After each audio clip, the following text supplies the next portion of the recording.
হ্যাঁ, তোমার কাছে যাচ্ছিলাম। ও মাই গড, আমি তোমার আলু ফুলকপি ভাজতেছি, এই যে এদিকে আমার আলু ফুলকপি ভাজা হচ্ছে। এমা আমি এখন কোনটা ছেড়ে কোনটা খাবো? ভালোবাসে। ও মা, একদম গরম। এ মা, এটাও তো আমার ফেভারিট। তা আমি কোনটা ছেড়ে কোনটা খাবো? হ্যাঁ হ্যাঁ বলো। তোর তা আমার তো দুইটাই প্রিয়, খিচুড়ি তরকারি আর এদিকে আজকে আমার তো এটাও খাইতে ইচ্ছা করতেছে। আলু ফুলকপি ভাজা, ডিম সেদ্ধ আর ঘি দিয়ে ভাত। এই দেখ, তাহলে কি আমি এখন খিচুড়িটা খাবার মাঝরাতে উঠে? রাত্রি 3টার সময় উঠে ভাত খাস, এখন খিচুড়িটা খেয়েছিস। ও মা, দেখো ধোঁয়া উঠতেছে, গরম এখানেও ধোঁয়া উঠতেছে। আমি তো আজকে কি করব? থাক থাক থাক, এটা দিয়ে খিচুড়ি দিয়ে ভাজা দিয়ে দিস। না না না না, অসম্ভব অসম্ভব অসম্ভব। এবার কি করবি, ফেলা দিস? না, কেন ফেলাবো? মাঝরাতে উঠে খাবো।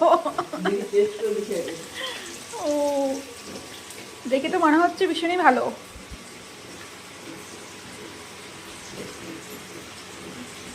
দারুণ হয়েছে। হুম,